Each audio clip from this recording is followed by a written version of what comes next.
hit on all levels. FTR versus Dante and Sydal.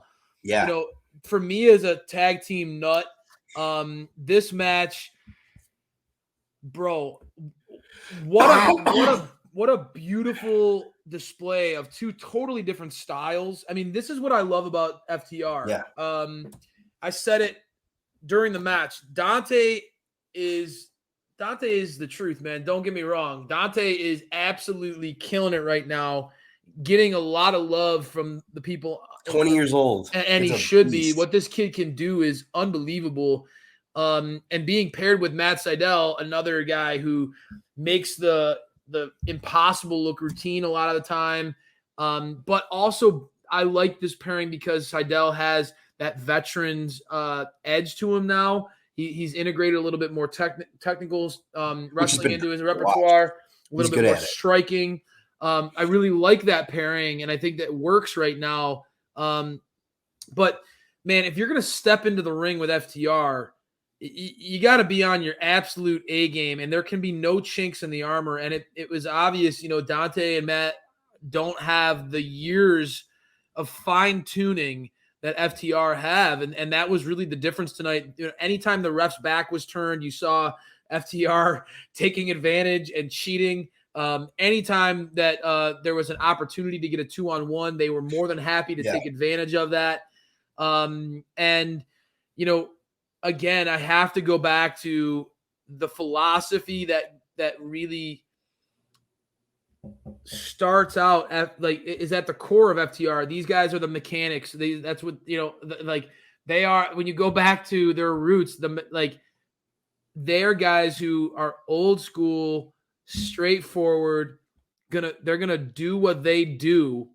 And you can be the most athletic guy in the whole world, but if you're getting dropped on your head, your balance might be a little less, might be a little off when you go to climb the top rope. You know what I mean?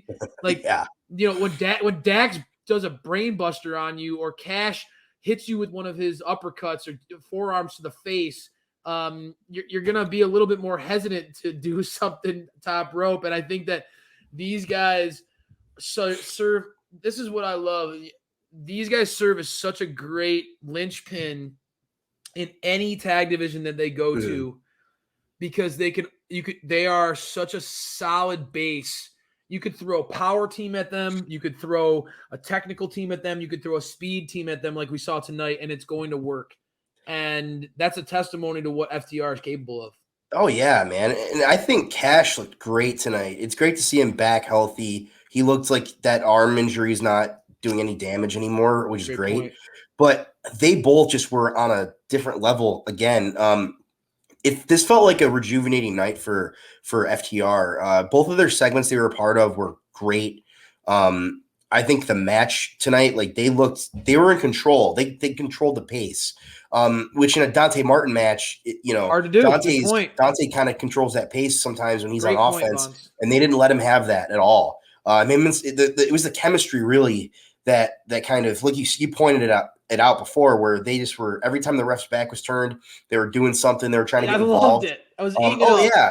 It's chemistry, man. Like those guys are as good, if not better than anybody else. I was like Zeke, and well, maybe Zeke a couple years ago at this point, but I was eating it up, man. I was eating it up, man. FTR, they were leaning into that dirty, nasty side of them tonight. I mean, I think that maybe that feud with like Santana Ortiz really brought out the worst in them, because they were really like just nasty tonight through and through. Got some of the most heat out of anyone in the whole show tonight. Especially that second segment with Sting, man, when they were wiping his face paint off and everything. Oh, just fantastic. Insane. And again, let's give credit where credit's due. You know, I think that both these guys, Dante and Sydal, are used to being with their brothers in a different tag team. So, you know, the chemistry might not have been what it needed to beat FTR. But I think that these two guys could certainly hang with a lot of other teams out there in the division, and I would love to see Top Flight and the Sydal brothers kind of working with each other more. I mean, I love that. I love what these guys do as far as what they're capable of athletically. I think their ring work would work well together. I think that they would mesh well in even a trios match if you had Dante with Mike and Matt. Yeah. If Darius is still not healthy, you know what I mean? I think that you could have some really cool matches. Just because, like, again, like you pointed out how Matt has really transitioned into doing more strikes and doing more grapples and more technical work, and Dante really doesn't have that in his arsenal yet. So I think you could have some really cool matches, just having the differences in styles plus the high flying stuff. Obviously, Evan, when he was Evan Bourne, Matt Sydal, like everybody was like, "Oh man, this is like one of the best high flyers in the world." And yeah. And so you have a guy who, like you said, a veteran who's with a kid a young man who looks like he's going to be a superstar, at least in the ring and athletically looks like he checks every single box. If you're a kid, how do you not just like, how is this Dante Martin not like your favorite wrestler? I mean, like, if you see him, if you see what this guy does on a weekly basis, you're going to mark out. I mean, he's just going to make you naturally want to see more of him. And that's a great take by you, Bonds. I think that like Sydal's veteran edge paired with the youngster, like with Dante there, makes a lot of sense. And it's a consistent trend that we see in AEW. Pair those veterans with the youngsters, let them learn, let them both benefit off that relationship.